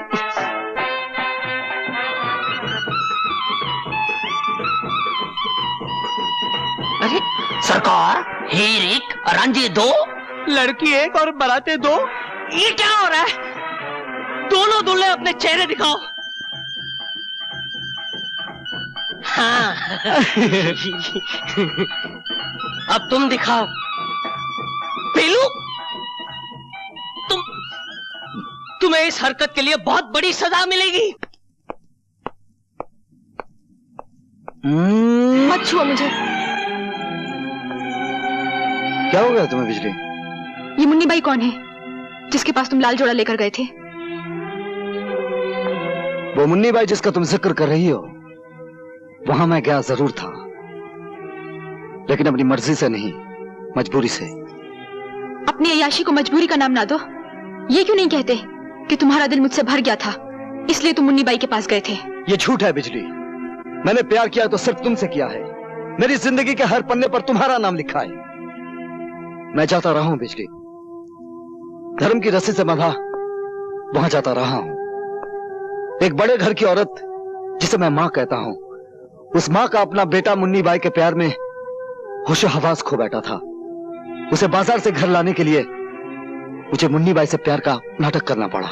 मैं ये कैसे मान लूं कि जो तुमने उसके साथ किया वो नाटक था, और जो मेरे साथ कर रहे हो वो नाटक नहीं है?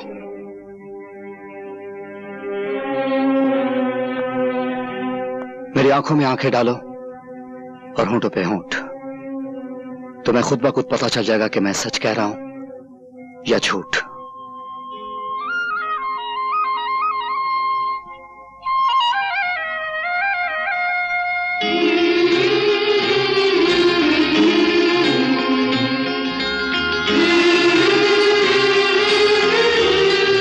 वो झूठ था, ये सच है।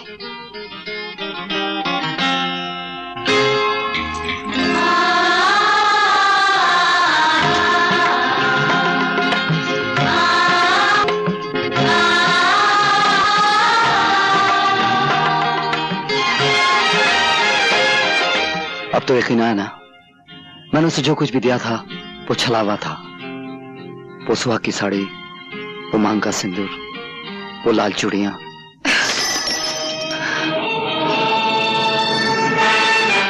ये लो अपनी लाल चूड़ियां और पहना दो उस छिनाल को जिसे तुम अपने गले लगा रहे हो। दुनिया के तमाम जानवर अपने बच्चों की परवरिश अपने दूध से करते हैं, सिर्फ नागिन अपने पिल्लों को अपने जहर से पालती है। और फिर मैं तो वो नागिन हूं जिसने सदियों से और नस्लों से सिर्फ जहर ही पिया है। मैं तुम्हें फिर मिलूंगी और जब मिलूंगी तो वो सारा जहर एक साथ तुम्हारे मुंह पर उलट दूंगी।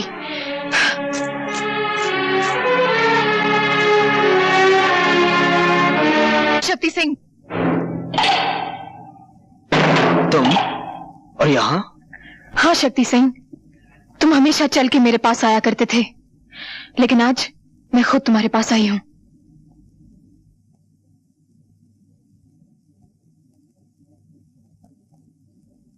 प्यासा पहले कुएं के पास आया करता था, आज कुआं चल के प्यासे के पास आया है। मेरी प्यास तो सिर्फ तुमसे शादी करने से है, तुम्हें अपना बनाने से है, तुम्हारी मांग में सिंदूर भरने से है। मिलन ऐसा होगा हमारा जैसे सारंगी और तबले का होता है।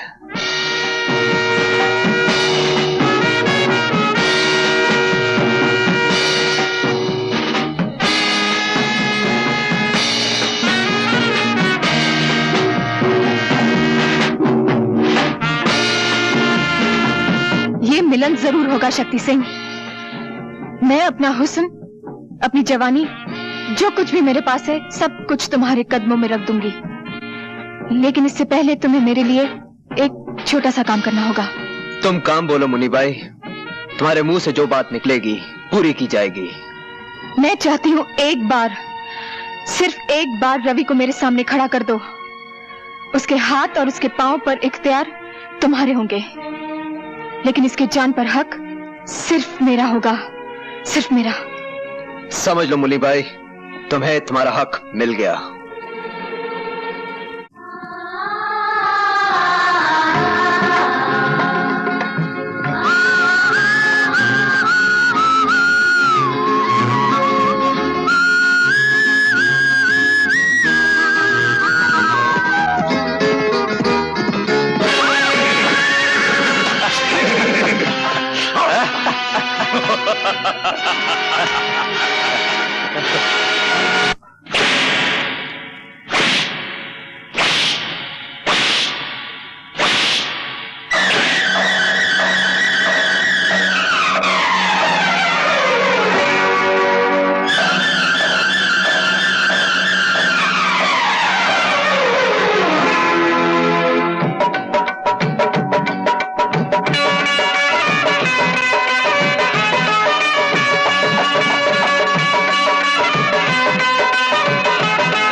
रवि,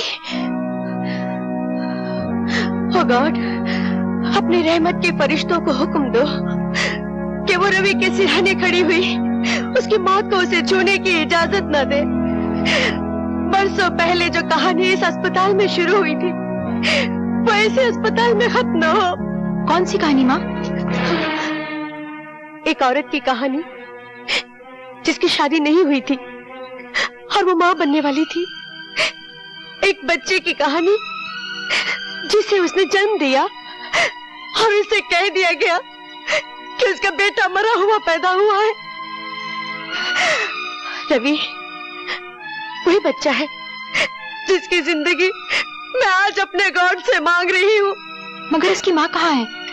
ठाकुर प्रेम सिंह की पत्नी सावित्री ही रवि की माँ है। किसकी मंगल कामना करने जा रही हैं आप? मैंने पूछा, किस पति की मंगल कामना करने जा रही हैं आप?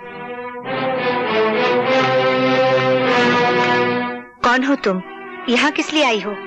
हूँ तो एक कोठे वाली और नाम है मुन्नी बाई, लेकिन मैं भी आपकी तरह घरवाली बनना चाहती हूँ।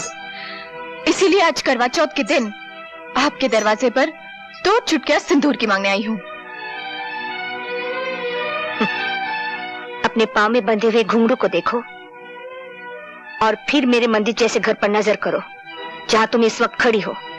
आप भी अपने गले में पड़े हुए खानदानी 9 लखे हार को देखिए जो आपके बेटे राजेश ने एक दिन मेरे गले में डाला था, और फिर इस सुहाग के जोड़े पर नजर डालिए जो आपका दूसरा बेटा रवि खुद मेरे पास लेकर आया था।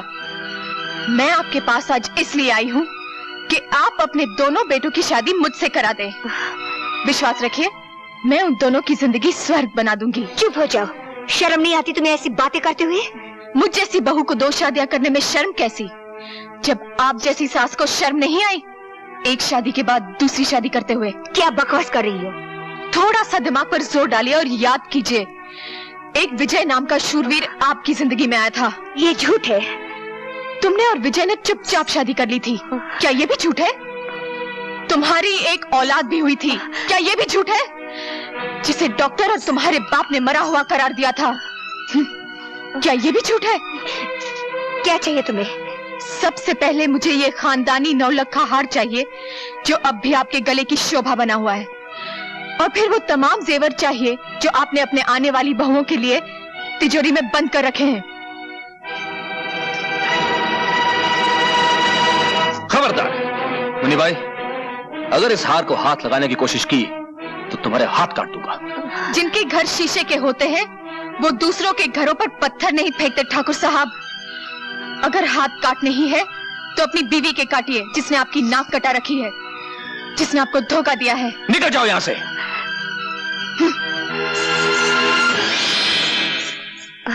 अब मैं तुमसे पूछता हूँ सावित्री, जो कुछ इसने कहा क्या वो सच है? इतना बड़ा सच छुपाया तुमने मुझसे, अपने पति से, जिसे तुम परमेश्वर मानती थी? मैं पूछता, इतना खूबसूरत धोखा क्यों किया तुमने मेरे साथ? क्यों किया, आखिर क्यों? वक्त से बढ़कर धोखेबाज और कोई नहीं होता। जो सच्चाई कड़वी हो उसे छुपाना कोई पाप नहीं है। जो सच्चाई बोलने से घर में आग लग जाए उसे ना बोलना ही ठीक है। मरते वक्त मेरे पिताजी ने मुझसे ये वचन लिया था, पर आज जब आप सब कुछ जान गए हैं तो और एक सच्चाई भी जान लीजिए। मेरे स्वर्गीय पति की संतान रवि है।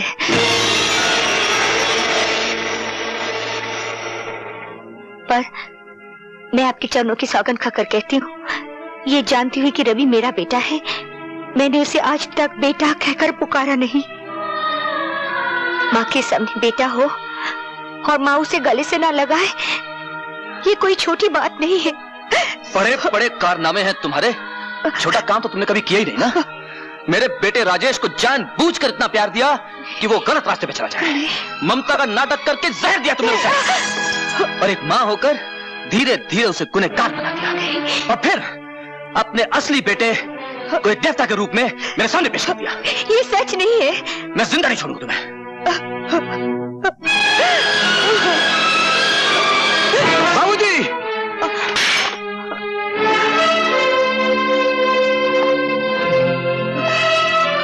उठो मां।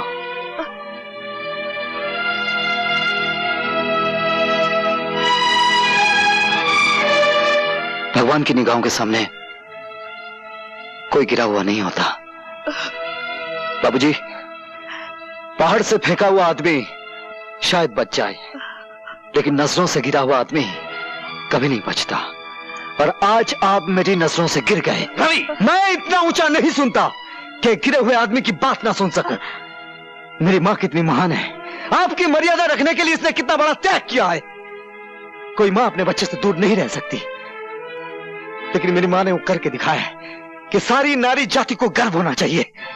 नीच कमीने मेरे ही टुकड़ों पर पलता और मुझसे सवाल लड़ाता है। अगर तूने जलील औरत की हिफाजत करनी बाबूजी, अभी तक इस हाथ ने आपको बचाने की कोशिश की है, क्योंकि वो मेरा परम धर्म था। लेकिन मां पर अगर किसी ने हाथ उठाया तो यह हाथ मां के बेटे का फौलादी हाथ बन जाएगा, और मां की हिफाजत करना मेरा परम धर्म होगा। चलो मां। नहीं रवि, मैं इन्हें छोड़कर कहीं नहीं जाऊंगी। मैं इस घर में डोली में बैठ कर आई थी, अब तो इस घर से मेरी मिट्टी उठेगी। मेरे लिए तुम मिट्टी ही हो, जब चाह उठ जाओ। सुना मां, लेकिन मेरे रहते हुए उन लोगों की मिट्टी उठेगी जो तुम्हारी मिट्टी खराब करना चाहते हैं। चलो।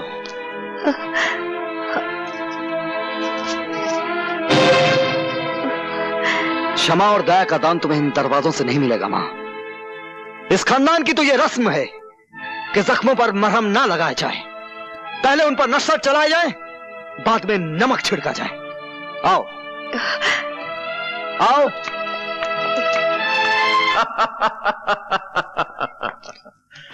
शाबाश मुन्नी भाई, शाबाश। बरसों के बाद आज वो दिन आ गया है बेटे, जिसका हमें इंतजार था। लोहे की वो दीवार चकनाचूर हो गई है जो आज तक प्रेम सिंह को मुझसे बचाती रही। आज हम सबको अपना अपना हिसाब चुकता करना है।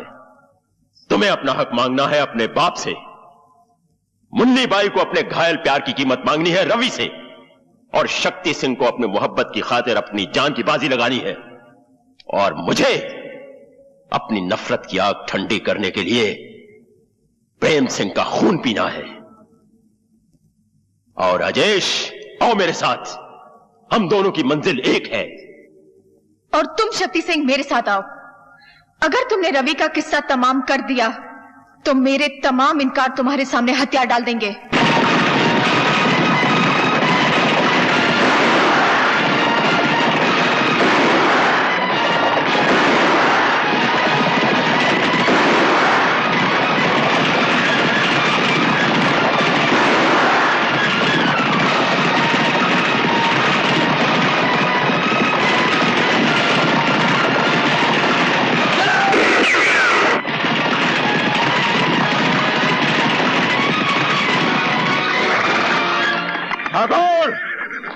बाहर निकल और सामना कर अपनी मौत का, जिसने तुझे बरसों ढूंढा है और आज तेरे दरवाजे पर आ पहुंची है। ये क्यों नहीं कहता कि तू खुद मौत के दरवाजे पे आ गया है?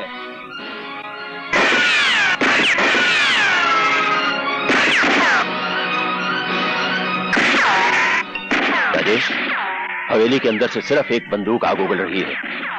तुम हवेली के चप्पे चप्पे से वाकिफ हो, हवेली का खुफिया रास्ता बताओ।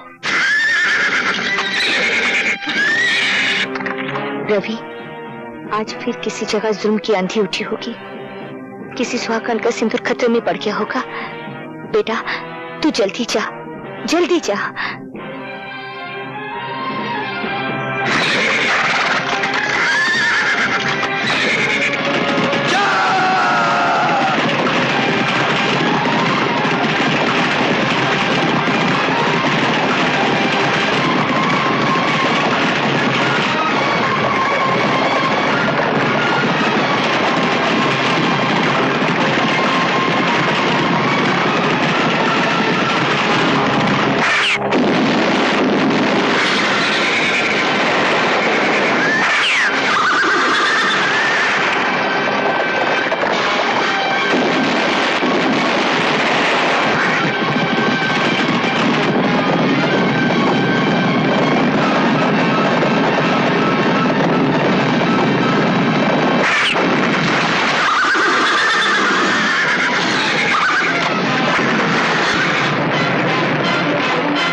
पानी।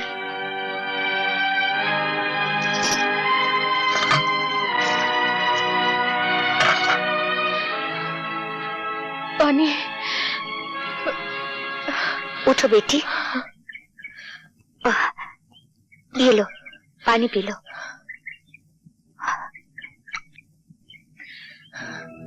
आपने मुझे बेटी कहा? और क्या कहती बेटी? लोगों ने मुझे सैकड़ों नामों से पुकारा है। किसी ने वैश्या कहा, रंडी कहा और कोठे वाली कहा है, लेकिन आज तक इतने प्यार से किसी ने मुझे बेटी नहीं कहा। बेटी, लोगों ने हमें ये सब नाम दिए हैं और इन लोगों ने हमें पत्नी भी कहा, बीवी भी बनाया, बहन भी बनाया।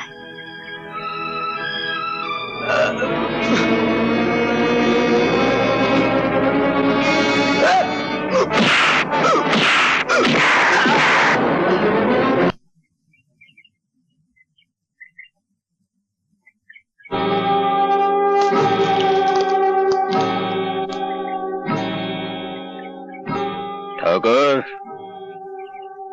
याद है मैंने तुमसे कहा था कि तुमने मेरी एक आंख ली है, तुम्हें अपनी दोनों आंखों के साथ साथ जान से भी हाथ धोना पड़ेगा। कहां है तुम्हारा वो परम धर्म वाला जिसके बलबूते पर तुम इतना उछलते थे? इंतकाम की जो भट्टी मैंने अपने सीने में परसों से तपाए रखी है, मैं चाहता तो था कि उसके अंगारे अपने हाथों से तुम्हारे बाप के मुंह पर उड़ेल दूं। क्योंकि मैंने तुम्हें अपना बेटा कहा है, इसलिए यह हक मैं तुम्हें देता हूं। ये लो पिस्तौल और उतार दो सारी की सारी गोलियां अपने बाप के सीने में, जिसने तुम्हें जायदाद नहीं दी, दौलत नहीं दी, बाप का प्यार नहीं दिया। दी है तो सिर्फ मुंह भरकर गालियां और जमाने भर की ठोकरें। चलाओ गोली और खत्म कर दो इस बाप बेटे के झूठे नाटक को हमेशा के लिए।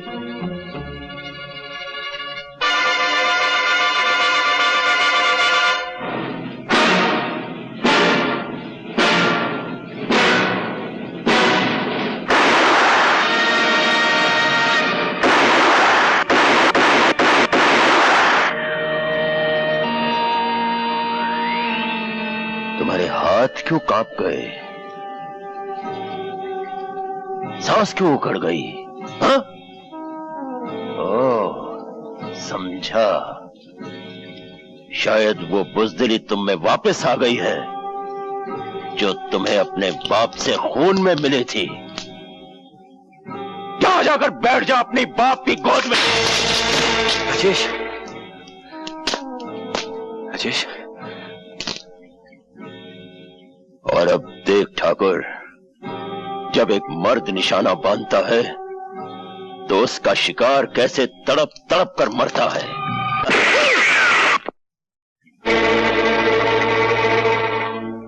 एक आंख के अंधे, अपने दोनों कानों से सुन। यह तेरी तीसरी और आखिरी गलती है। अब की बार मैं तुझे माफ नहीं करूंगा। अपने कुत्तों से कह दे अपने बंदूकें फेंक दे, वरना एक गोली तेरे सीने में उतार दूंगा। बंदूकें फेंक दो।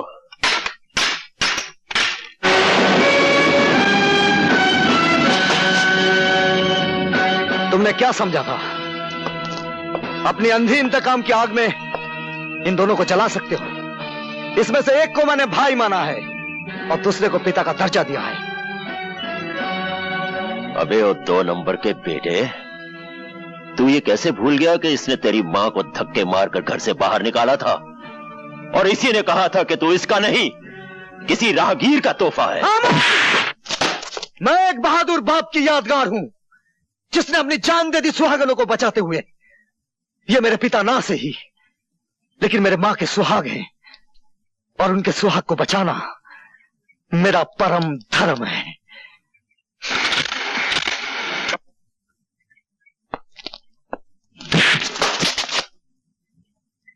रुक जाओ, फेंक दो बंदूक।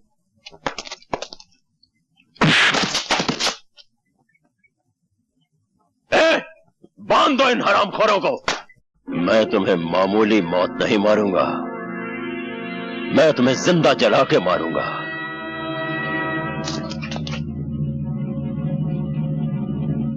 मशाल तैयार करो।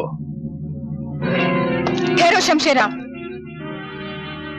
ये मेरा शिकार है। जिस तरह इसने मेरे दिल को जलाया है उसी तरह आज मैं इसे जला दूंगी। शाबाश मुन्नी भाई।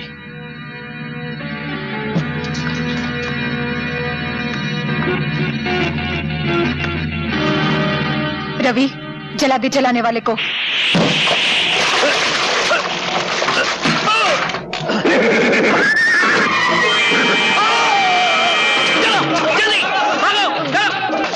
राजी बाबू अब यहाँ क्या खड़े हैं? वहाँ पता है? ओह, लेकिन आपको बांधा किसने? अरे शमशेरा ना, और किसने? शमशेरा? पूरा वक्ता क्या तेरा?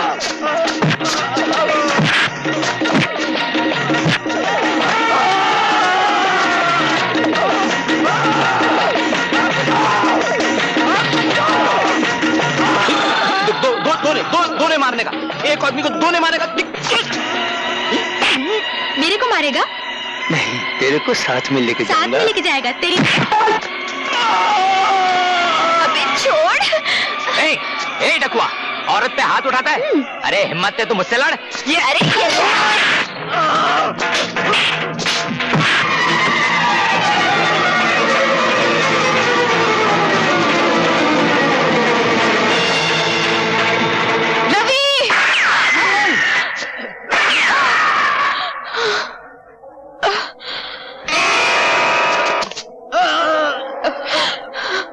रवि, तुमने मेरी मौत अपने सर पे क्यों ले ली?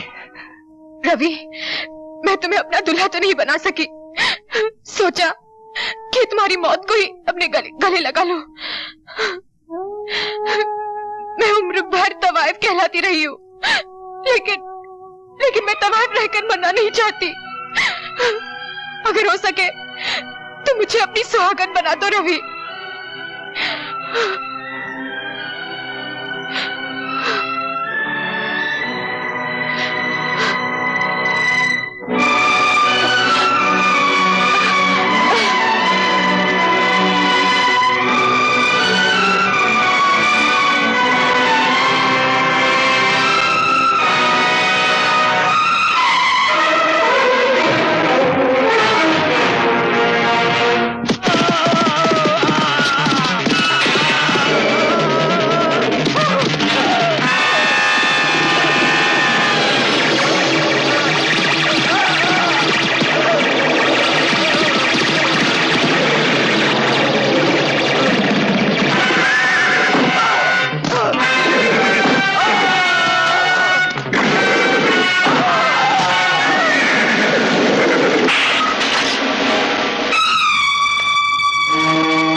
कहते हैं मौत को जहां मारना होता है वहीं खींच कर लाती है। ये भगवान और ये फरिश्ता गवाह है कि ये वही जगह है।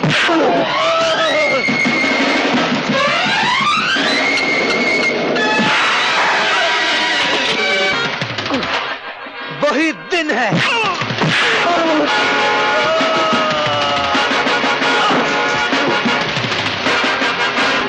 विजय, विजय, नहीं विजय, विजय। मरते वक्त हर गुनाह की तस्वीर सामने आ जाती है। मेरे पिता के कातिल, गौर से देख, तेरी मौत का नाम विजय नहीं रवि है। फर्क सिर्फ इतना है कि मेरे पिता की आत्मा मुझ में समा गई है तेरा नाश करने के लिए।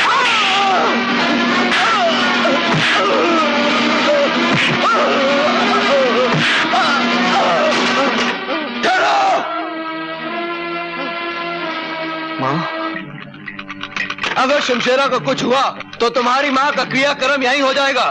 बस शक्ति, तू फिक्र मत कर बेटे, इस बुराई को हमेशा के लिए खत्म कर दे। सुहागनों की सुहाग को मिटाने वाले इस पापी को हमेशा के लिए मिटा दे। बच्चों को अनाथ करने वाले इस राक्षस को खत्म कर दे।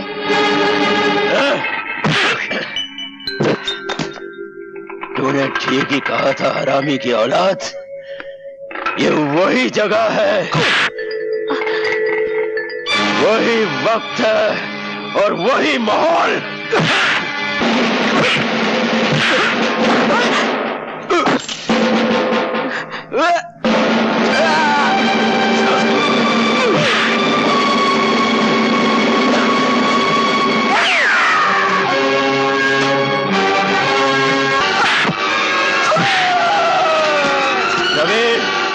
विजय के पिल्ले, अगर तेरा कोई भगवान है तो बुला ले उसे मदद के लिए, क्योंकि अब ये शैतान तुझे जिंदा नहीं छोड़ेगा।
चलो मां।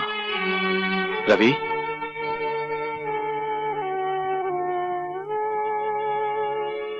अपने पिता को छोड़ के जा रहे हो? बेटे,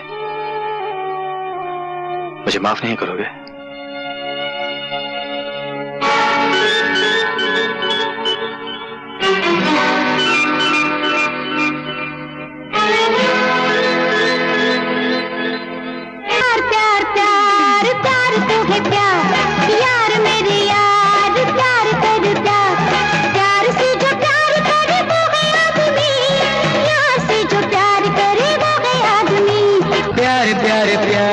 प्यार तो है प्यार, यार मेरे यार तो क्या करे प्यार।